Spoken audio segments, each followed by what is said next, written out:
Welcome back, America. We're here with Dan Hoffman, former CIA station chief.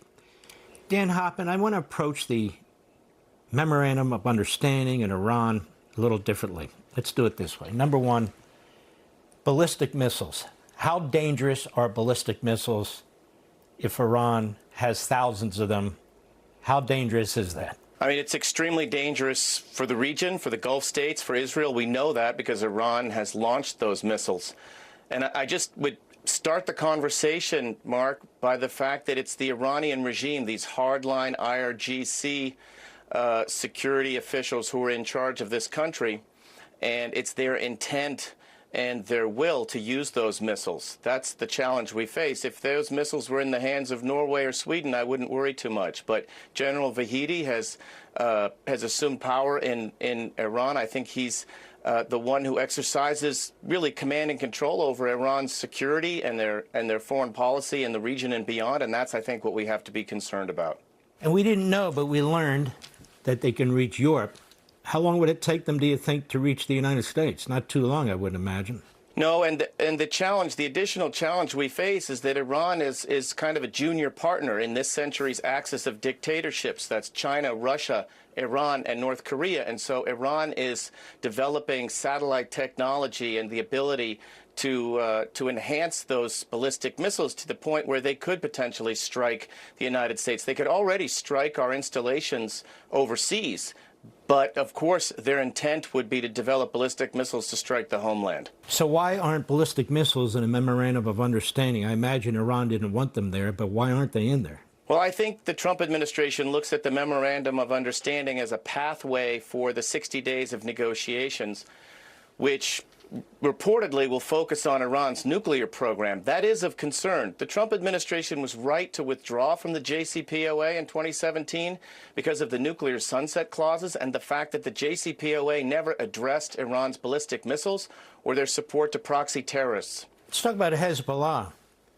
Hezbollah has been around a long time. Didn't Hezbollah originally serve as part of an agreement in the 1980s and agreed to disarm, and then shortly thereafter ripped up the agreement and has been a terrorist proxy for Iran ever since? They have, and Iran has used Hezbollah, the Houthis, their proxy militants in Iraq, to project power in the region and beyond. And I have no doubt that Iran was colluding with Hezbollah, encouraging Hezbollah, demanding that Hezbollah launch those strikes on Israel to try to drive a wedge between President Trump and Prime Minister Netanyahu. And we saw that. We saw President Trump gravely concerned that this deal that we're trying to push through would be in jeopardy because Israel was retaliating for Hezbollah strikes on Israeli citizens. If Israel doesn't take the fight to the terrorist enemy, then Israeli citizens are going to die. Now, that's in the first part of the MOU that Lebanon, the ceasefire, is a part of this deal. And what Iran wants is that Hezbollah to be included as a part of Lebanon, that Israel shouldn't be entitled to strike back at Hezbollah, when in fact we all know that Israel has to do that. Otherwise, Israel would be at risk of not existing anymore as a state. For the American people, Hezbollah is not indigenous to Lebanon. They invaded Lebanon at the behest of Iran. They conquered, effectively, Lebanon. They assassinated the president of Lebanon. They've taken over their government, or at least parts of it. The army there is not strong enough to stop them. They're incapable of it, if not unwilling to do it. And Hezbollah, let me ask you this, Dan Hoffman, has slaughtered an awful lot of American soldiers and citizens, has it not? Absolutely. Since going back to 1983 when they bombed our embassy and killed U.S. Marines and other embassy employees, Marine barracks bombing. The strategy for Lebanon, I can tell you, going back to my days serving as the director of the CIA's Middle East Division, was to help build Lebanese armed forces capacity so that they could take the fight to Hezbollah. What Israel was doing was creating space for Lebanon to build that capacity.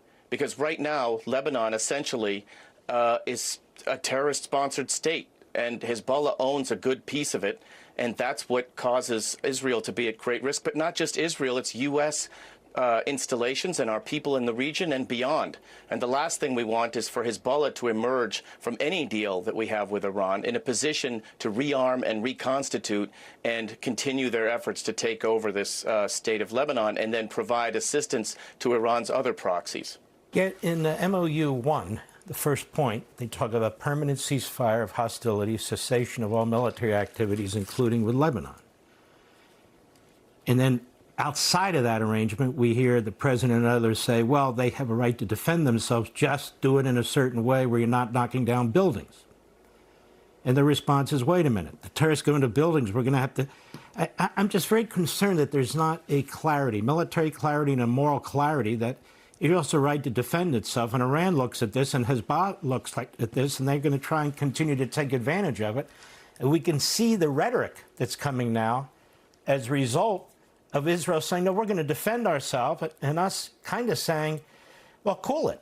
Yeah, look, Hamas and Hezbollah run the same playbook where they operate deliberately among civilians because they know that by doing that, if Israel were to strike them, then there will be collateral damage. We've seen that in Gaza. We've seen it in Lebanon. Israel has no choice, but let's be clear that those who are at fault are the Hezbollah and Hamas terrorists. And I think the president would do well to recognize that and emphasize the history of Hezbollah embedding themselves with civilians, deliberately doing so, so that Israel has no choice but to strike them in those areas. We'll be right back.